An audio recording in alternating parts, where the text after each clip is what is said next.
address the council, because this is who this is for. So is that visible at all? Mhm. Okay, Yeah. great. Can we flip off maybe one set of those lights over there? There you go. Is that too dark? No. Works for me. And if I miss anything or you have any other ideas, Joe, feel free to interrupt me. Same goes for the council. Okay. So you're okay with taking questions as we go? Sure, and I'll say right now, we're going to have some hypotheticals at the end of this to go through. It's how we talk about legal issues in the lawyer world. So if you have a question that I think might come up in the hypos, I'll just tell you. But if you have anything that sparks an idea from what we're going off of, please just interrupt me. So this is meant to be just a refresher. This doesn't encapsulate everything that you need to know as public officials. This isn't meant to be embarrassing or talking down to you guys, but trust me that you'd rather hear this from me than from the Oregon Ethics Commission when you get the phone call and you have to see your name in a article on the Guard or in the paper, the Echo here. This is the right time to talk about this, so feel free. Any questions are welcomed. First of all, just I know you can all see what's up here, and I can give you the slides afterwards as well. We're talking about ethics that are laid out in ORS 244 on specific issues that you guys have to maintain, watch out for, cover yourselves on, really, And so ultimately, Joe and I, or any other city lawyer, we're not your lawyers when it comes to ethics issues. Those are personal to you, to each one of you. And if an ethics issue was to arise and you had a hearing at the Oregon Ethics Commission, Joe and I aren't going to be there representing you. It'll be your personal deal to be dealing with. Any questions on that? Because I think it's a little counterintuitive, but it's a really important piece of this. And as we say up there, whether you're really coming from a good place might not be the most important thing. We all know you guys are coming from a good place. You volunteered to be sitting up here. It's more nuanced than that, and the specifics of the rules are important. So what we're talking about here is your activities as a public official. That's what this is limited to. Unfortunately, in Oregon, we have the Oregon Ethics Commission, and we'll talk about in some of the slides here. You're always free to call them and ask them questions, talk to them about whatever you might be dealing with. And when you say you're free to call them, that means as individuals, we are free to call them and identify ourselves Correct. as mayor or counselor or whatever, and this is my question. Sure, Okay. Yep. And most of this, it's better to think about it in an individual sense about each one of you than as your role as a collective city representative. Okay. Let me add, it may be you want to call with a hypothetical. Right. You could give them a hypothetical too, and they'd probably respond to that. If you have a specific situation, they'll give you a written opinion, which is a ticket, and Oh, okay. that they can't say later it was ethics. But if they give you information over the phone, you can identify yourself and give the situation.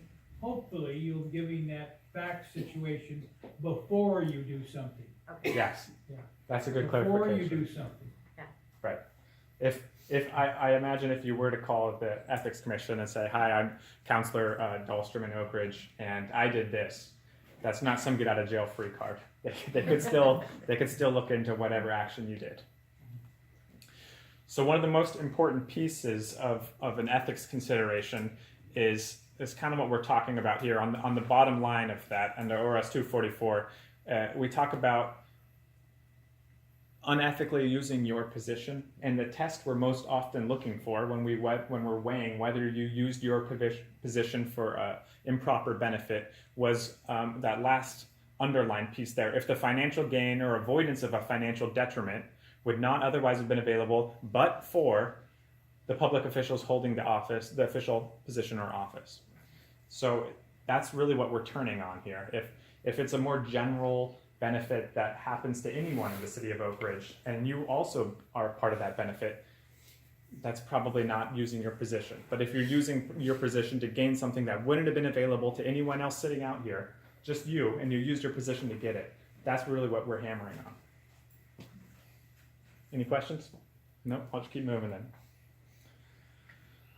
So here are some of the most common but-for issues. They were laid out under that specific statute there. One of the other big pieces here is it doesn't have to just be you, right? If you're using your position to benefit someone else in your family, and we'll talk about kind of the limits of the family there, that also falls under improperly using your position. Having said that, there's a long list of exceptions on certain things that you can still do that are gained through your position. We'll talk about some of these a little bit more, and it's actually a little bit more complicated than it sounds. We use charts like these to go through kind of, and we can give you this is just a reference guide, and I'll email this out to you as well. But there's exceptions. If you're going to a conference, and the city council approves that you're heading to the conference to represent city council on a conference on new well drillings, right? That's something that you guys might be dealing with. And part of that, there's a dinner provided.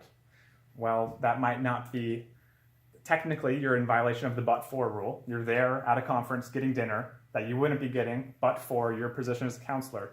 But there's an exception because you're there on official capacity. They're feeding you as part of a training or something else.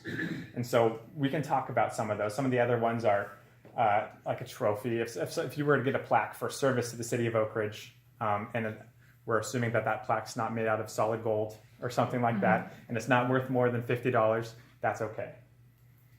And if you have questions about the specific exceptions, those are great questions for the Oregon Ethics Commission. And like I said, I'll give you the chart that we kind of use for a quick reference guide as well. So can I ask, for Yes. example, there have been times when people go and, so let's see, not using specifics, there'll be times when I have, hypothetically, I have gone to not a conference, but a gathering of other counselors that I was invited to because of something another town is doing. Mm-hmm. And when you walk in, they say, "Oh, we're so glad you're here from Oak Ridge," and they give you this big basket filled with stuff. Coffee cups, all this stuff. It's like, I have no idea whether this goes over $50 or not. If I bring this back and I give it to the library rather than keep it for myself, hypothetically, Yeah. have I broke the rule? So it depends on a couple things. The value was a good point for you to nail at there, and on how much it's going to be worth. And if you're not sure of the worth, you should probably say no. Okay. Right? But that's, again, your own personal ethics issues. You can always talk to the Oregon Ethics Commission. And you don't skirt the rule, based on my understanding, by getting the gift and giving it to someone else. Okay. The other thing is if you know ahead of time that you're gonna be going, you get invited places, there's nothing wrong with telling the council and asking the council to provide you the authority that you're the official representative. Nothing wrong with that. You go up there and you eat, and maybe they've got some entertainment. You're there as the official representative of the Oak Ridge City Council. Could be you or any of the other councilors. But he's right. They give you a basket for yourself. It's really not for yourself. It's because you are a representative of the city of Oak Ridge. That's right. Yeah, and I agree with him. It's a fuzzy area, but probably not an area that they're going to spend a lot of time on, Right. unless you have a reputation for that. Right. I have a lot of baskets. But passing it off to somebody else may not be a cure. Okay. And these rules get into more minutia than that, right? Even if you were at that meeting and they had hired Garth Brooks to come play or something like that for whatever crazy reason, and you sat in and maybe you weren't there in such an official capacity and you just took in that concert as part of some citywide thing, again, we're getting into some issues. I didn't buy a ticket.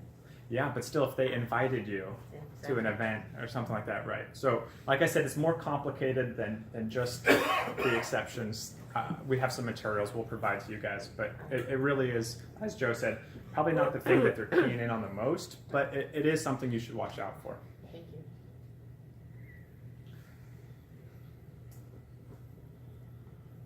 So, one of the first questions when we're thinking about accepting a gift from someone is whether that person is giving you a gift has some legislative or interest, financial interest in the city of Oak Ridge, right? If someone is giving you a gift, presumably knowing you're a counselor, and they are trying to get a sweet deal on a lease at the industrial park, they clearly have an interest. And so even if it's books for your library or something, it's still a gift to you, and that's one of the first things we want to look out for, whether or not they have an interest or not. Every year I would have an argument with Bill Morissette, the mayor of Springfield, who had lived in Springfield for a long time. And he had many friends, who were developers. And some of those friends had places at Sun River. And I can remember a number of discussions with Bill about whether accepting a trip to Sun River for a week with a developer friend, and in each case I advised him it was a violation of the act. There are some things you cannot do anymore as a fact that you got the votes and now you're a leader here in Oak Ridge. And one of them is accepting gifts from people who have an interest in getting approvals or permits from the city of Oak Ridge.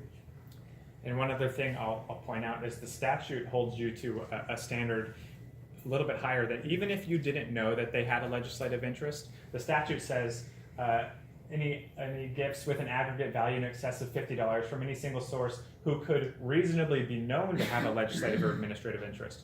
So the state of Oregon presumes that if you should have known that they had a legislative interest, that's the same, whether you actually knew or not.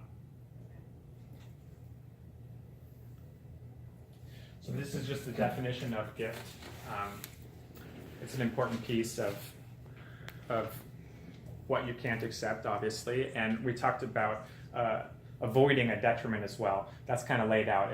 If someone was waiving a debt to you, that's the same as a gift. That's the same as receiving money.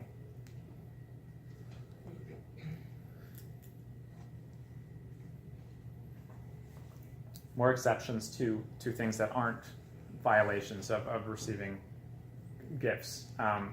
Campaign contributions, we're in a different area there. Then obviously if someone's giving you a campaign contribution and they're from the city of Oak Ridge, they probably have an interest in what you might be doing as a counselor. That's not the same as getting a gift outside of a campaign contribution. And it also applies to your family members. In Joe's example, if the mayor's significant other was receiving continuous trips to Bend, we're still in the issue here.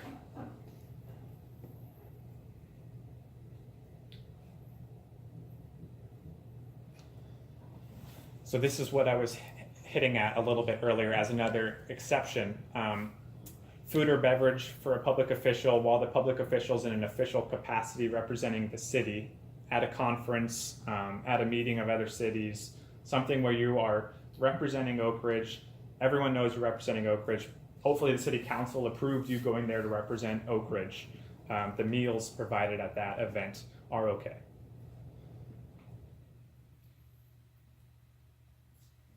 This is unlikely to come up, but just shows, I put this in here, it shows the detail under some of these exceptions and what's not going to qualify, what does qualify. This is talking about expenses paid by the federal government or even Native American tribes.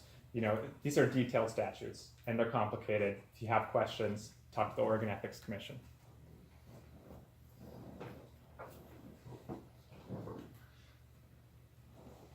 We talked about the food exception again. That's a big one, and it's important, I think, to distinguish if someone invites you over to their house to have a dinner. And you're not representing Oak Ridge, right? That's different than if someone's sending you as a representative. If you're meeting with people for dinners, but they have a legislative interest and it's a fancy dinner, plated up somewhere really nice, we're getting into an issue again. So if you're doing a social dinner, it needs to be clear that you're doing a social dinner and not accepting a gift. And if they do have legislative interest, it might be something where you need to just be making sure you're picking up your tabs.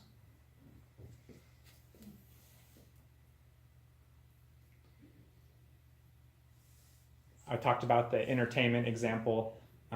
Again, detailed statute. We'll give you these materials. If you have any other questions about that, we can talk about it.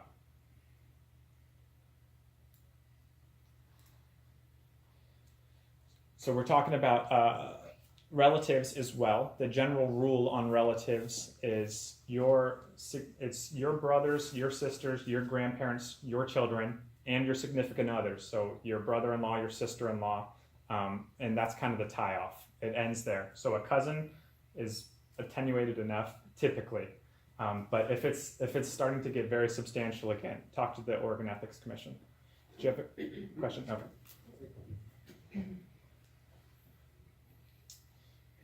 Future employment's another issue, and this is one that comes up plenty often of being promised opportunities in a private capacity for actions you're taking while as a counselor. Pretty straightforward, I think, but it's definitely something to watch out for. And if you have questions about it, talk to the Oregon Ethics Commission. I know I've been saying that a lot, but I don't mean this to be, like a hard bar on any opportunities like that. It's just, if I was in your shoes and they were flirting in this area, I would definitely want to talk to them prior to taking the actions.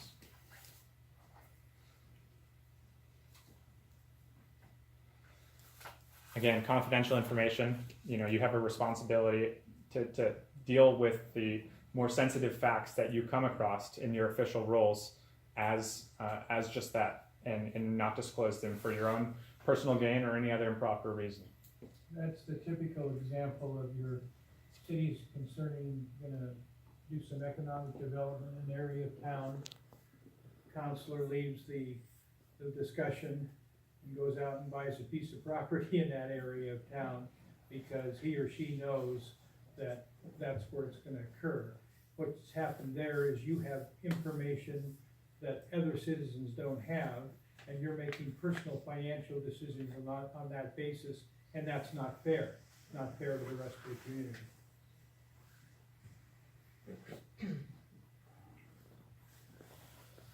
So this is again talking about the gift. The $50 is the aggregate amount that you can accept gifts totaling that past, or family members. The limit applies to them as well. So let me ask a question. So Yes. I am not good at hypotheticals. Hypothetically, Yes. So a company is coming to Oak Ridge, and hypothetically, and this company says, we are a really great company, and we really want to do this for you, and excuse me, and so what do you need here? What do you need here? And they say, we'll give you equipment for your baseball team, That's fine. and that's fine. I don't have an issue yet. Yeah. It's not you, it's when they say you should say Oak Ridge. Oak Ridge, right? Okay, got it. Thank you. Right. And a lot of these things, we'll talk about this in the hypothetical too, these things operate on a spectrum, right? This isn't black and white issues. If you are the baseball coach and you also teach private baseball lessons and you ask them to redevelop the baseball diamond or something like that, we're on a spectrum here where we're getting closer to issues again.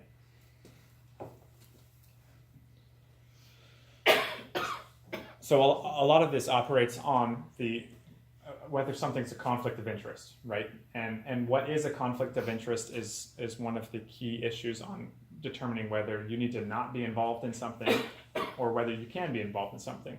And the statute breaks it up over two related but nuanced distinctions: a potential conflict of interest and an actual conflict of interest. And the difference up there can be seen that this potential is one where the action reasonably could be expected to have a financial impact on the public employee or relative. So, could, right? Reasonably could. An actual conflict of interest is reasonably certain to have an impact on you or a family member. And I'll go back just for a second to look at the last part based on the statute. The decision maker, council member here, must disclose the potential conflict, but then may participate in discussions and in the decision, right? As opposed to under an actual conflict of interest, decision maker must disclose the actual conflict, cannot participate in discussion or decision. Pretty straightforward there. If you're on the line of whether it's an actual or a potential, either way we're disclosing it, right? So that's a good thing to keep in mind. And so when you disclose, I'm sorry. Well, you go ahead, Mayor. I was gonna ask, so when that kind of thing comes up, Mhm. whose responsibility is it to disclose that? I mean, if, it's the individuals, Sure, these, Right. yep. it's not, it wouldn't be for, like me as mayor, to be able to say, don't you think you have a conflict of interest? I mean, they're the ones who are gonna be dealing with it at the Oregon Ethics Commission. But, yeah, but there's nothing wrong with you as the mayor pointing that out, or if you're all elected, you all had the votes. Right. And if someone believes someone else has a conflict of interest in a very polite way, you might point that out. Mhm. Many years ago when, what's the big company, all across the company? Honda? Walmart. When Walmart came to Springfield, we had a city councilor who lived on the street behind Walmart. And he would talk at the council meetings about how important it is to give them a square deal and a fair deal. But at the same time, he was going down the hall and talking to the planning staff and telling them he didn't want it in this neighborhood. We got up to the point where it was gonna come before the city council, and the planning director and I signed a letter to that specific city councilor and said, you have a conflict here, you ought to stay out of this. Right. And he did. So yeah, I just meant that you as the mayor and not bringing it up, or any other council members not bringing up someone else's conflict, not an issue for your own personal ethics. I just wanted to make a comment. As you talk about potential and actual conflicts of interest, Mm-hmm. a lot of people already know that Rick and I are related. Sure. I have no problem with you using me as an example in anything. And if anybody up here sees me looking like I might be violating the conflict of interest law, please say something, because I would never intentionally do that. So I'm more than happy to have anybody up here say, hey, hold on, I think you might be doing this or going there. Councilor Whitney, we've talked about yours, Yeah. and we may have some thoughts for you afterwards or at a later That's fine. time. Mm-hmm. How something, you can think about that and perhaps maybe do a better job of insulating yourself from that kind of a comment. Absolutely. Yeah. Yeah, and I have talked to the League of Oregon Cities and Good. the Great. Ethics Commission. so- Great. Yeah. And that's always the recommendation. If you were to call Joe or I for whatever reason on ethics thing, I think probably the first words out of our mouths would be, have you talked to the Oregon Ethics Commission yet? One other thing that I like that Matt has emphasized here, if you have an actual conflict, don't participate, get up, go have a cup of coffee. Then you're not there. If anybody says later, well, they were there, no, they weren't there. They weren't up there. And we can have the record reflect that you Yeah. walked out. Yeah, did not participate, left, went for a cup of coffee. That's fine.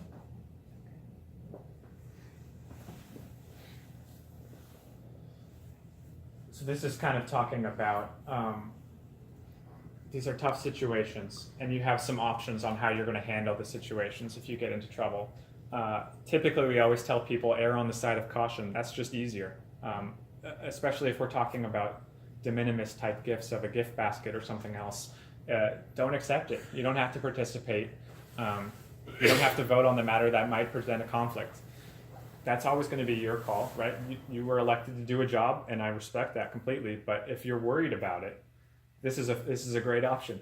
You can just always recuse yourself, and you can talk to the Oregon Government Ethics Commission, and or talk to us. But we're limited in what we can tell you and what we can represent you on in that capacity. And the third option, which isn't a great one, is just do it, and hopefully it works out. But I don't recommend that.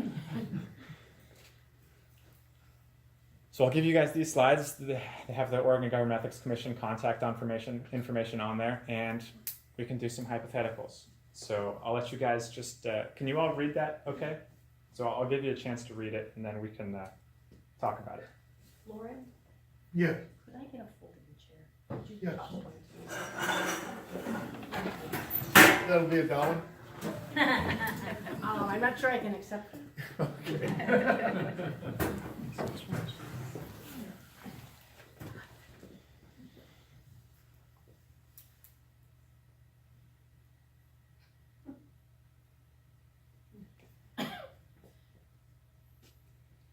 Okay.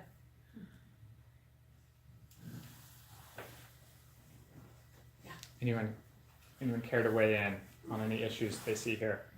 Where is he?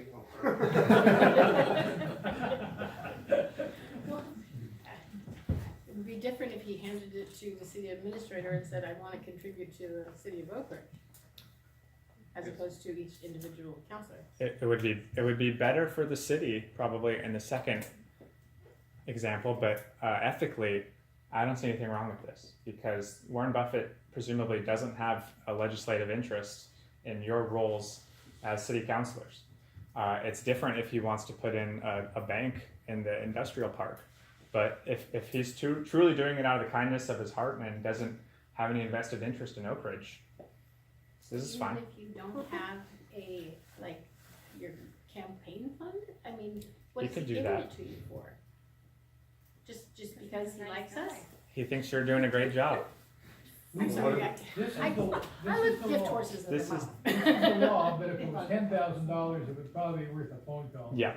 I'd ask him to hold on to his $10,000 bill while I got an ethics opinion from the Oregon Government Ethics Council. But yeah, But looking at this, it's hard to know what people's intentions are. So Sure. say he's not interested now, but a year from now he comes back. Yeah. and That's it's that's right. exactly right. like, That's right. nudge, nudge.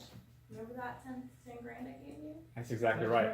And that's why I would want an opinion first, probably before I cash that $10,000. Well, if Chrissy gave me hers and I gave her mine. Sorry. That's all right. You're trying to skirt the rules. I so am trying to sort the rules.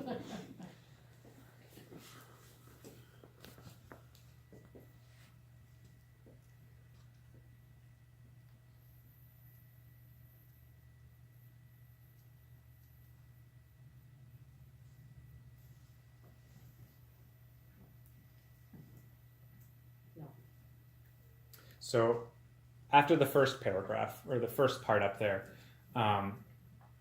if this is a marketing and it's going out to everyone in the city of Oak Ridge and they're just offering coupons in the mail for 25% off, that's not directed at you, right? And at that point, we don't have any reason to believe they have any legislative interest through Nike. So we're probably not at an issue yet.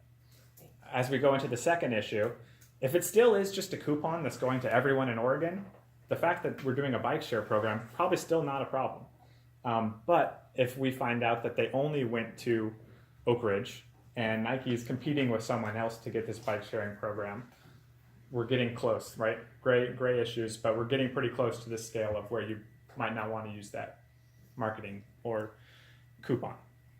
That makes sense? Any questions? So when I looked at that, what it said to me is this is a Nike employee sale. And if it was really limited to just Nike employees. Yeah. I'm not a Nike employee. Right, I agree. Or like they have the employee store up in Portland where they give out specific passes, right? So that's less marketing. That's more just a straight benefit that you're getting. This is longer, so I'll give you another chance to read this one.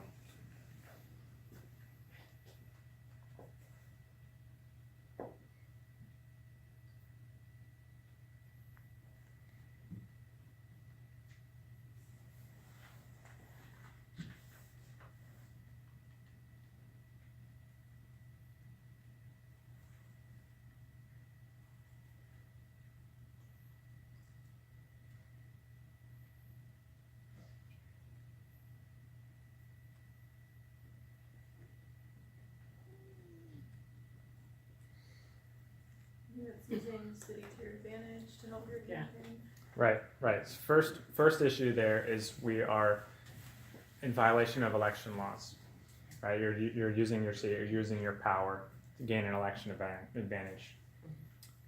Next issue we probably run into is one counselor directing the city administrator to do something on their own. You guys work as a group, right?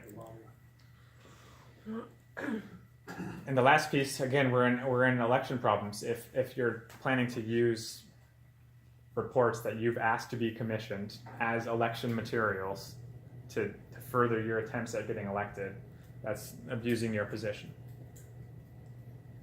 Questions?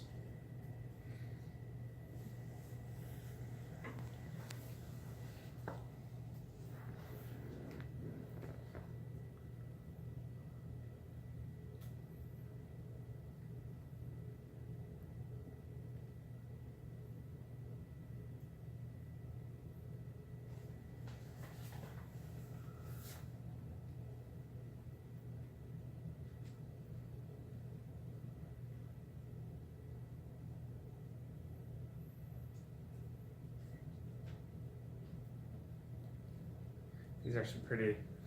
Joe and I wrote these hypos. We've used them for other government groups as well. So some of them, even when I read them and I wrote them, I'm still just like, oh, that's kind of lame.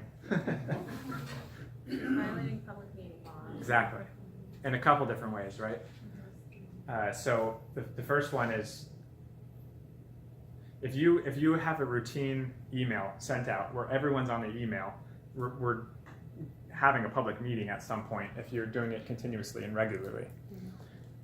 Same with if you have a quorum of counselors in someone's private home and you're talking about city business or not talking about city business, you're having a meeting, an unpublished, unnoticed meeting. The other issue is we talk about potential versus actual conflicts of interest. If there's not that many people in town using solar panel power, and it's if she sells or her brother sells solar panels and she's getting a rebate that's only going to a couple people, again, we're getting close to potential versus actual conflicts. If it's a widespread program and it's affecting everyone the same, then it's probably okay, but those numbers are important on how many people are actually involved in something. So when you talk about the numbers are important, we're a small community. Yep. So that's a different concept than like Portland or Totally. Eugene, where they have 100,000 and we're 3,000. Mm-hmm. So so we have I don't know. Where do you draw the line for small communities? So you have a counselor that has a restaurant and Right. says, well, I really think that we should, in order to support restaurants, we should pass this ordinance because it will increase all the restaurateurs' business and he or she is doing this on behalf of economic development for Oak Ridge, Mm-hmm. but they're a restaurateur and we're a small community and we only have 5 restaurants. Right. So It's a really good question, and that's why I kind of try to preface these with these aren't black and white right. things, and it's why it's great to have a resource that prior to doing something, if you were the one that was talking about need for solar panels and pushing this a lot at the city council, I would probably want to talk to the Oregon Ethics Commission before we got too far down that road. Mm-hmm. But you're right, in a smaller community it's a little bit different, and I think the next hypothetical. Before you go, Sure. let me add something back there. First of all, the first sentence, you're elected representatives. You're elected because you have passions about things. Right. And if you have a passion about solar or save the forests or or restaurants, then that's your passion. And you're entitled to that. You have the votes. And so that first sentence there, recently elected, she's a staunch advocate of fill in the blank, and she continually accosts, confronts other people about her views. That's her right. So that's good. But then you get to accost the city administrator. She can talk to the city administrator anytime she wants about that.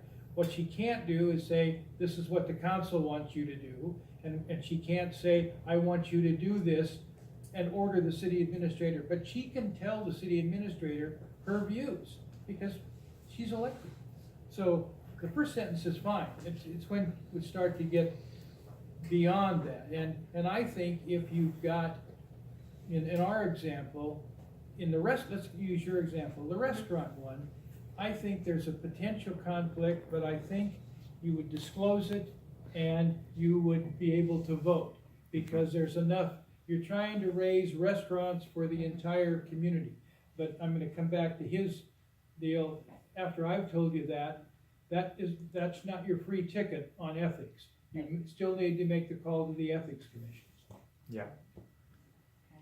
So, as I look at the second sentence where it says, continually accost the city administrator and her council colleagues, is there anything in there about serial meetings? So if she has a thing that may come up on the agenda or not, and she's going to various city councilors and talking about that very specific issue, where does it become a serial meeting? If she had that within a relatively short frame of mind. But if you're out there in the community in your normal course of thing, interaction at Safeway or interaction at Weimar or interaction at the restaurant over here, or the EQ, that's normal interaction. Mhm. And that isn't necessarily, if she had set up a series of prearranged meetings, Yeah. boom, boom, boom, you're right, we may be in a serial meeting thing. But that's not what I got out of this deal. I got a passionate counselor. But expanding this further, go ahead. Marcia had a question. Oh, I was just gonna say, however, I mean, if she talked to one counselor, you know, and said, well, I really, you know, tried to convince them of something, and then went and talked to another counselor, and whether it's in a grocery store or whatever, it could still be construed if she goes, you know, beyond that it's a serial meeting, whether it's an actual meeting or not. If she's advocating and trying to get somebody to go, wouldn't it be? I mean, that's kind I of, think we're definitely getting close. So that's Yeah. that's what I was in the hypothetical on the kind of email chain. That's kind of what I was attempting to provoke a talk about, because it doesn't even have to be in person. Right. But, so, okay, we go back to the passionate counselor, we have a passion. You know, Yes. my passion is lettuce growing, and I really want everybody to grow lettuce, and I know that if I can convince all my counselors that my view of growing lettuce is the best, that we can do a community garden filled with lettuce, and I think that's wonderful. So I go to my counselors, and I go to Chrissy, and I say, you gotta listen to my passion about lettuce. And then I go to Paul, you gotta listen to my passion about lettuce. And I go to each and every one of them at different times. Can I do that? I want you to help me. I want you to help me bring Oak Ridge into the lettuce, whatever. I think you could make an argument either way. Yeah. But I also think that when I read that, I read that as a passionate person who didn't have a specific, just a person that okay. you knew where they stood and raised it whenever you got in a meeting. However, there is somewhat of a cure, and that is, even after you've had your passion, then you have an absolute obligation to the public to come back and have a discussion of why lettuce growing is good for the community, Oh, pros okay. and cons, so the public can hear that discussion Right. before you make a decision. So then I would come back and say, I've talked to all the counselors about how important this is to me, and I just really want the council to consider this now. And Right. now we're gonna consider it as a public We're body. gonna have a work session on lettuce growing. Okay. Right. And I think if you think about the policy behind public meetings laws, it makes sense, and it helps guide maybe when you should be talking to people routinely or not. The idea is everyone here gets to hear about Right. your discussions. Right, and that no decision is made. Sure. It would be different if I went to Chrissy and I said, Chrissy, will you go talk to Paul about that? Yes. Then that becomes the serial meeting. I think we're Or in this person's example, where you set out deliberately to talk to each one of these in a row over a period of time. Okay. But you all have passions about things, and you know sometimes you talk to people and you're gonna hear about that passion. And Right. that's okay. Thank you.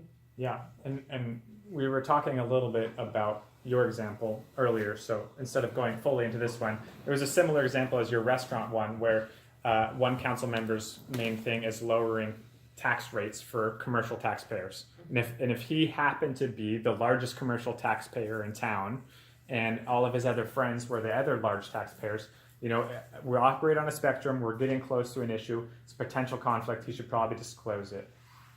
He might still be able to vote on that issue, but definitely in the realm of disclosing. The other thing you need to think about in this is you're not necessarily foreclosing the goal. All you're doing is eliminating that person's participation and vote. And if it's a meritorious idea, the rest of the council may go whether they're out there having a cup of coffee or not. I mean, it isn't like you're taking away the right of the council to consider it. You're taking away the right of that particular person who has already made up his or her mind on that basis because they have a financial interest in it. That's the ethics part of it. Right. Okay. Or a family member has a financial interest. Okay. It's the longer one.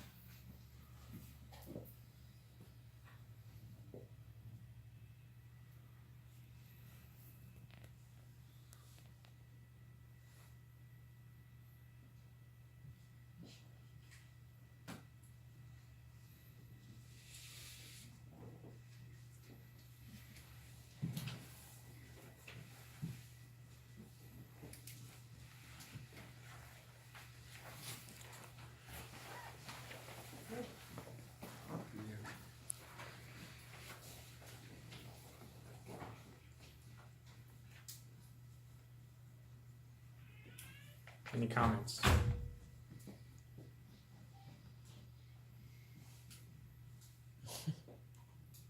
Do we think it's appropriate for Becky to be giving a vote and a speech about her brother? No, because it has a financial impact, it's a job position. Yeah. Yep. Seems like a conflict. Having said that, as we were kind of talking about with Joe, if I don't see an issue with if a council member thought that a family member would be a great asset as the city recorder, a council member is free to stand up and come sit down and give a speech to the public, not acting as from your podium there, but a speech to the public and to the council about why their brother would be a great hire. That's okay. It doesn't remove your abilities to speak about these issues. But Same, As right. far as voting, As far as voting, voted, you shouldn't vote. I would think that this is a close issue, and I think it probably makes sense to not vote on this, but I think that's a judgment call. I think some other lawyers might say it's okay to vote on that. But talking about having that right of still expressing your opinions, if you get a call about a cousin who's listed you as a reference, perfectly fine to give your opinion. No issues there. If you're using your role as saying, well, as a city councilor, I know that we would give more money to the high school if my cousin was the principal. Obviously, we're in a different place. Which brings up a question Sure. that I have run into, and my goodness gracious, I've only been mayor for a couple months, and I have been asked 3 times, would you write a reference for me? Now, 2 of them are people I would have written a reference for. Mhm. One, I said no because I barely know the person. But in writing that reference, I deliberately did not identify myself as the mayor of Oak Ridge in any way, shape, or form. I just said I'm retired, and I am involved in the city of Oak Ridge's. How did I say that? I didn't say governance. I'm an active member of the Oak Ridge community. Okay. Didn't say what my position was. And one of the people said, well, aren't you going to sign it as mayor? And I said, no. That was right? Well, I mean, there's no issues with you doing it that way, but I don't have any issues with you writing. Would mayor. that just seems odd. It seems like using my influence.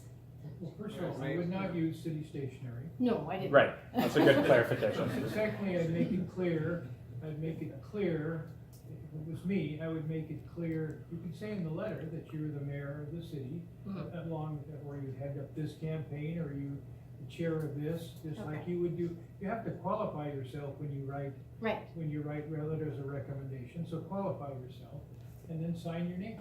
Yeah. Okay. That'd be the simplest way. And that you're not, this is a letter of reference, so it's a little bit different, but you're not representing the opinions of the city of Oak Ridge when you're endorsing them.